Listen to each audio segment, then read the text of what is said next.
because, I mean, like, what was the reason? Like,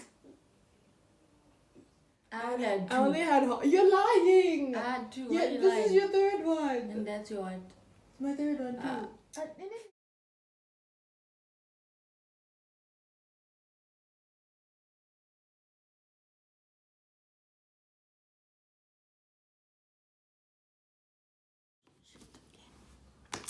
Hi everyone.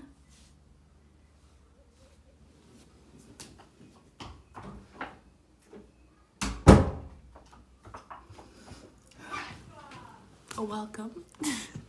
Welcome. Ooh. Welcome back to my channel. Welcome back, and thank you to the friends and family that have subscribed and are supporting the channel. Really, really appreciate it, and I'm very, very grateful for you all. All right. Whew. All right. So this video is basically just to talk about my year. Like in the last video, I promised to do a video about how the year has been, and so I actually decided to mix it up. So like do the year, like an analysis of the year, and also just talk about my experience with the uni, because I also wanted to do a video on that, so I may as well just combine the two. So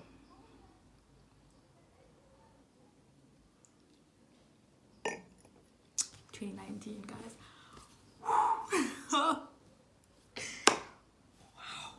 Wow. Okay, truth be told, I've had difficult years. I've had challenging years, but I feel like 2019 was the absolute pits. It was wow. 2019 was not the year. Hey, like, yeah, there were a lot of positives as well. Aside from like the difficulties I went through, there were a lot of positives and incredible life lessons. However, I feel like the negatives and the tough patches that I went through are kind of overshadowing the rest of the year. But no, okay, so I started uni this year. I'm at Rhodes University. I started my first year. Okay, so when I applied for uni, I applied saying I want to do law. So I had two options when I applied to all the unis. It was law and social work. So it was like, for Cape Town, I applied to uni in Cape Town, a UCT. Social work was my first choice and law second. UP law was my first choice and social work second. And then Rhodes law was the first choice, and I can't remember what I chose as my second option because they don't offer social work at Rhodes unless you're doing it online, which I'm not. So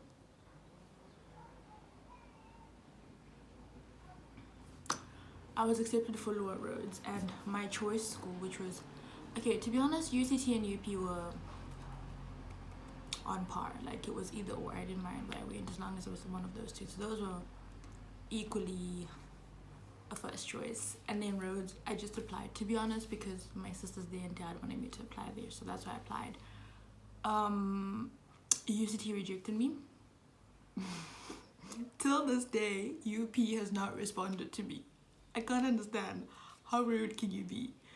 So that's that. So I ended up going to Rhodes, and obviously dad was happy because that's what he wanted. And his reasoning was, I've dealt with the school before. I know how the school is. At least I know you're with someone when you're there.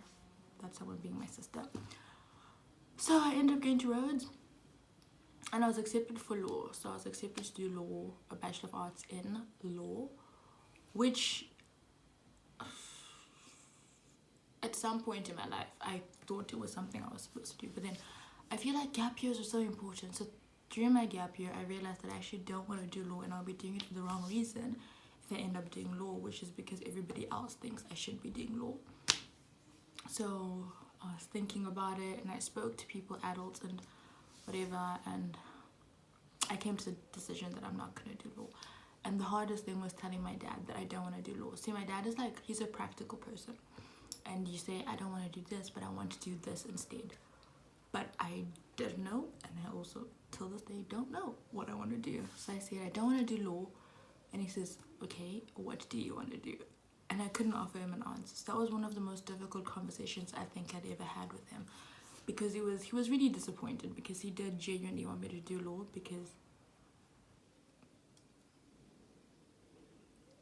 but I didn't want to do law. So I had people telling me, you know what? So the most important thing is to remember that it's your life. Honestly, like, okay, it sounds very stupid and naive, but it is your life. At the end of the day, it's you that's gonna be waking up in the morning to go to work. It's you that's gonna be doing that for the rest of your life. And you don't want to do something because everybody else is telling you to do it, or do it because you think it'll make you look good on paper, or do something because you want to do it, because you love it. And that's also another conversation I had with my sister, and she was like, in as much as law sounds like the it job, the reality of uni is that studying law is one of the most difficult things to do, and it's challenging, and you're gonna struggle because it is genuinely difficult.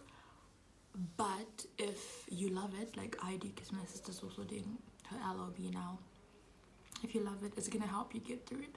Like when you wake up in the morning and you're struggling, you don't want to go to school, you can remember, oh, I'm doing this because it's what I want to do, it's what I love and what I'm destined to do, and that's gonna push you to keep going. And if you don't have that, you're going to struggle a lot, and it's something you have to put into consideration.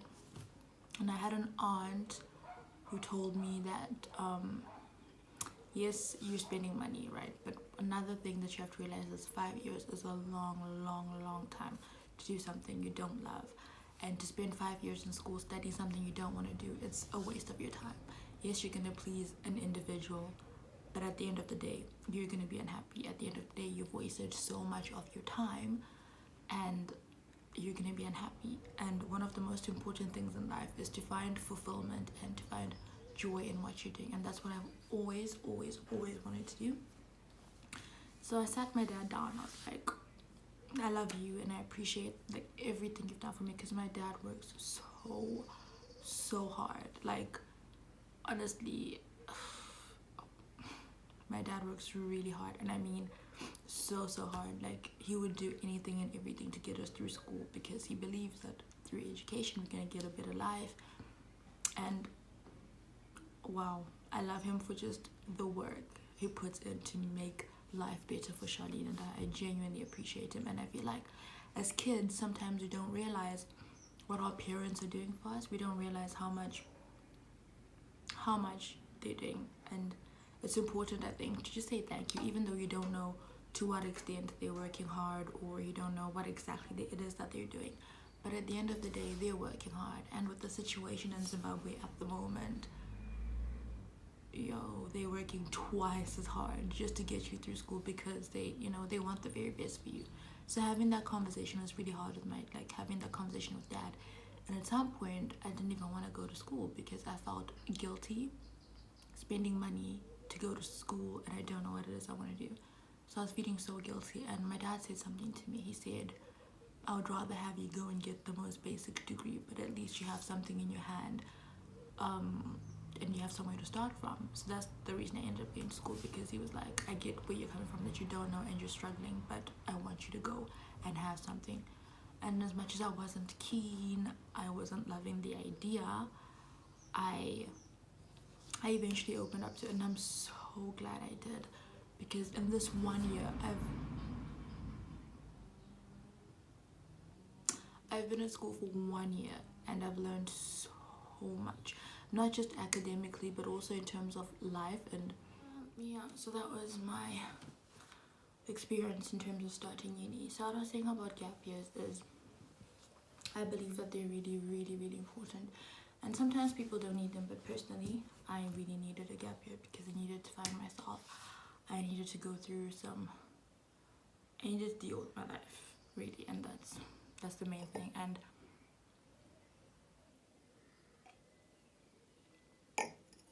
I became really independent, because I was away for a year. I was away from home. I mean, I had family that side, but so I did it in Australia. I did a program in Australia, and it was a whole different experience. And my sister did the same thing, and that was, I think, 2015. It's funny enough is we have very different experiences. So it was in the same town but different schools that we worked at. And excuse me. And my sister, any time of the day, would drop everything, go back to Australia. But I had such a different experience with there. Like, I'm someone who, I feel like home is home, and it's so unfortunate that home doesn't necessarily have, like, the environment here isn't conducive for someone like me. And by someone, Dad's here. And by someone like me, I mean someone who is exploring, someone who doesn't know what it is that they want to do, and someone who wants to just experience life more than, like, I am. Hi, Dad! Yo, What's good? Jack, what's up? Not much. Did you register on Twitter? No? So how are you gonna find Miss Ray? Come say hi, I'm shooting a video. You're shooting a video. Yes, and I was talking about you. Come and say hi. Here, come, just stop.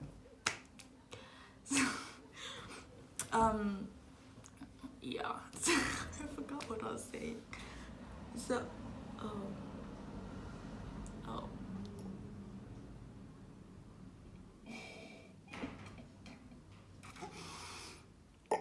Yeah, as I was saying, I'm somebody who, my mom used to call me a floater, and like, I accept, that's what I am. I'm a floater. I just take life as it comes, because like, I want to experience life, and by life I want to travel. I want to experience things. I don't want to plan my life, which does not sound very smart, but I don't want to plan my life. Huh? You're shooting where? In your bedroom. Come in. Come. I was talking about you and people must see who you are. I thought that you tell me how pretty I look. Just sit and say hello. I'm saying hello to. Just the camera. That's my dad. Just wave. Hello, guys. Okay, that's fine. You can go. Oh, I was talking about my gap year. Yeah, so I was in Australia for a year, and I worked as a, someone said it's also called an au pair, but I thought that was like when you look after people's children in their homes, but turns out that's also called, it's the same thing. But basically I was a teacher's aide. That was my job description. I was a teacher's aide. I worked with primary school kids. So there's, I think here in Zimbabwean, grade 00, grade 00, grade 0, grade 1. So that's at its called transition, kindergarten, and then grade 1. Yeah, so that's, I worked with that level up until grade 4. But it was very rarely that I worked with grade 4. It was up to grade 3 really, and I worked with special kids needs. Special needs kids. Special needs kids. Really, really beautiful souls, honestly. And I taught English to one individual, one boy. I loved him so much. He's an Arabic boy, so he was learning English from scratch. And I was teaching him, and I had the most, I can't even explain. It is an invaluable experience, I think, and I believe everybody should do the same thing. Like, even if it's not working overseas, and even if it's just working at home, it's an important thing to go through, because that way you realize what you like and what you don't like. And I've always known that I love kids, but like, I feel like that experience cemented that for me, that this is what I love and this is what I want to do. So yeah, it was a good experience. And I know, so what I do know from that experience is, I want to work with kids, and it may not be like full time, it may not be like, you know, like all day every day, because people's children are a lot. And that's sad, you can't hit people's kids. So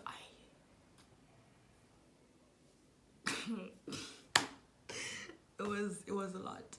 But no, like, I learned that I want to work with kids, and I learned that, like, even though I didn't learn exactly what I wanted to do, I learned that I don't want to do law, and that's progress. Like, that's something I learned that I didn't know before, so that was really important for me.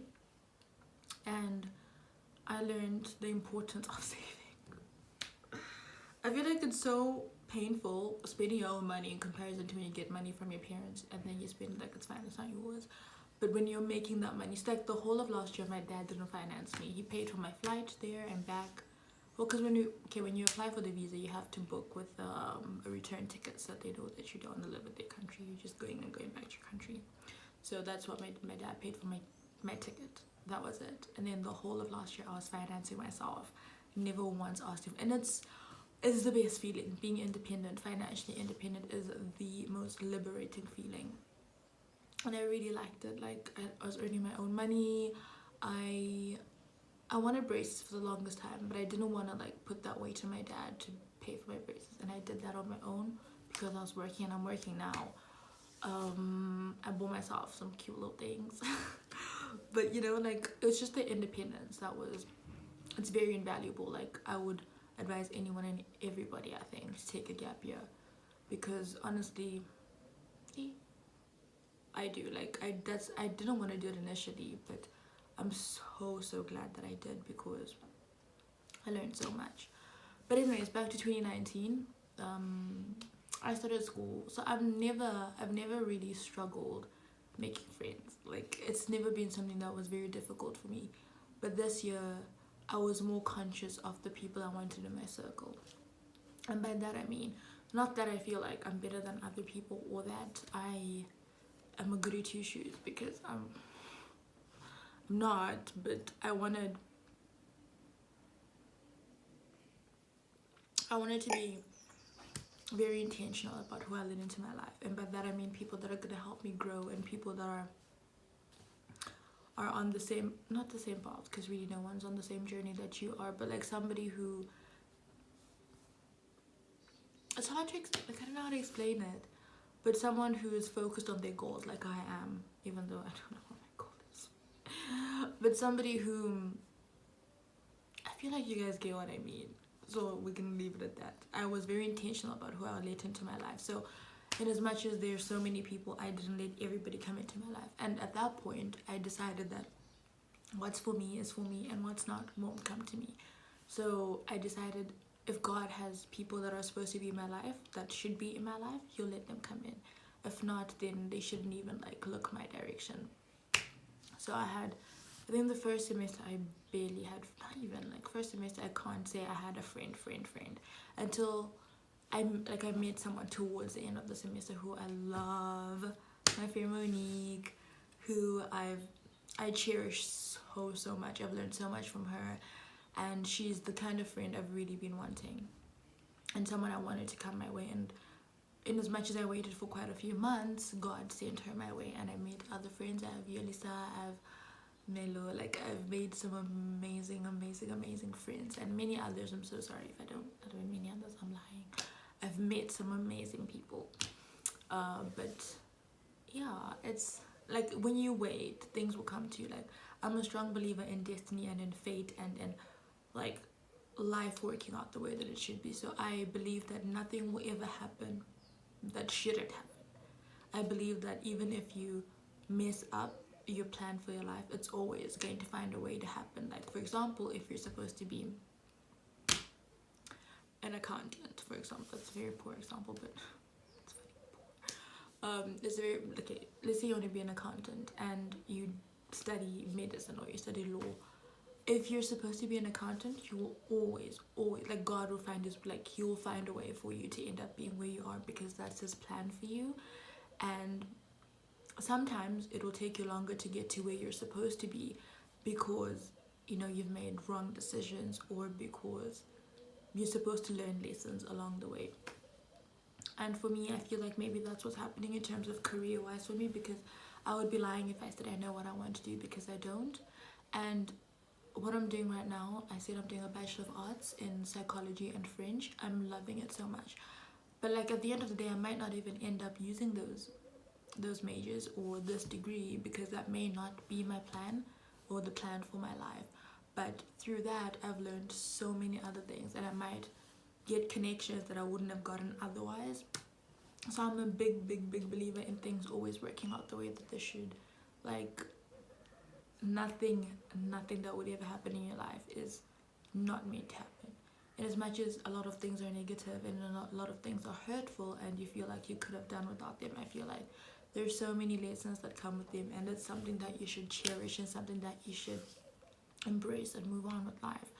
So personally, like, you might be in a place where you feel like, what now? Like, what am I supposed to do?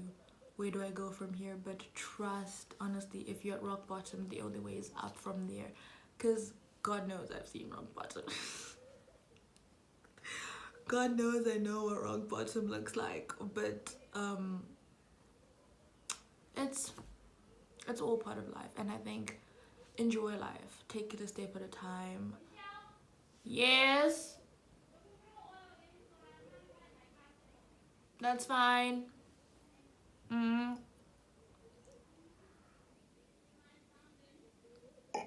All right. Anyways, I was saying, it's take it like a day at a time, and it sounds very naive, and it sounds very, I don't know, but honestly, that's the only way to take life, because life is hard. Life is really, really, really hard, and I feel like sometimes we take for granted that other people's difficulties seem like a big mountain in their way, even though, let's say for example, you've gone through something bigger in your life and somebody's struggling with something you deem small. You never ever judge a place, like the place where someone else is, because as much as to you it seems like something small, to them it's huge.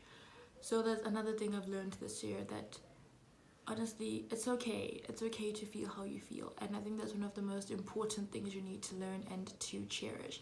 Like, when you're happy, be happy. Like, enjoy each and every moment as it is. Like, be grateful, because it's not every day that you're gonna feel the way that you feel. Like, this is a video for another day, but I went through a little bit of depression, and through that you appreciate that you have your highs, and in those highs, as much as you're thinking, okay fine, I'm gonna be sad tomorrow, or I'm gonna go through something else, enjoy that moment, enjoy where you are. And I think that's one of the biggest things I've learned this year. Whether it's relationships, it's friendships, it's just any part of your life, you need to stop, take a breath, and just be thankful that you are where you are, because you're never gonna go back there twice. You're never gonna relive the same moment twice. Just stop and take a breath and say, do you know what? I'm grateful for where I am right now. It may not be where I want to be. It may not be where I'm going to stop. These damn neighbors. It may not be where I want to stop, but I'm grateful. I'm grateful that I'm here. I'm grateful that I'm experiencing what I'm experiencing. So one of the prayers I think I would advise you to make is, do you make prayers? Say prayers. There's God. Like, I don't know what your plan is. I don't know where I'm going, and I don't know why I'm going through what I'm going through, but thank you anyway. I think that's one of the most important prayers you ever make when you say. This year, one of my biggest prayers has been, God, I don't know where I am. I don't know where I'm going, and I don't know why I'm going through what I'm going through. But thank you anyway, because in as much as I don't see your plan, I don't see the bigger picture, I know that, you know, you have, like, nothing ever happens by mistake. Nothing is a coincidence. Nothing is by chance. Everything is as it should be. I think that's the biggest lesson. That is the biggest take home. Like, everything is as it should be every time. So yeah, what else did I learn this year? Fantastic. No. I also learned that, and this one was more of it was a really personal lesson, I feel, where I learned that you can't always know what's gonna happen. You can't. Yes, I'm busy. I'm busy. I just said I'm busy. What are you doing? What I'm doing? Come say hi, actually, because Dad already appeared, so you may as well just say hi. You may as well see my whole family. Saying what? Hi. So Hello, people. No, I feel like the whole family thinks the Indian shidako. Meanwhile, I only had two. I only had. You're lying. I had two. Yeah, Why you this lying? is your third one. And that's your what? My third one too. And then if they expect it from me, it's from you that they don't expect. We should say thank you to Sundar because he bought it for us. He's made me come for a shoot me with it now.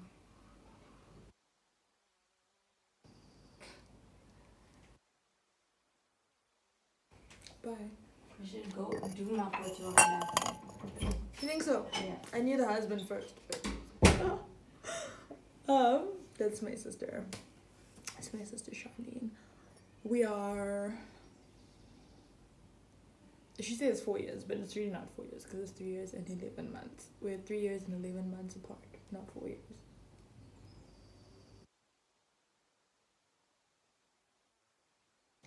Back to business. Oh, I actually got that as a gift from my. He's more of my friend than my boss, but my boss. I got it as a gift from my boss when I was coming home. It's really good. It's really good. It's Chardonnay. Yeah, it's Chardonnay. Pinot Noir. Chardonnay. Yeah. Anyways.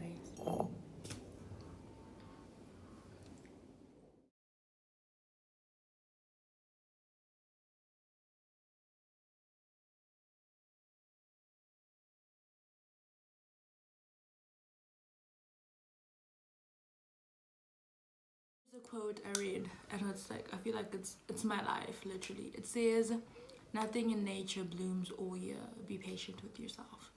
So what that basically means, like a summary of it is, you're gonna have peaks, and by peaks I mean like peaks when life is at its best, when you're living your best life, when you're the best version of yourself. And then you're gonna have really low lows, and it's gonna be hard, where you're like, how did I get there? How am I gonna get out? What now? Type of situation. But realize that there's a season for absolutely everything in life.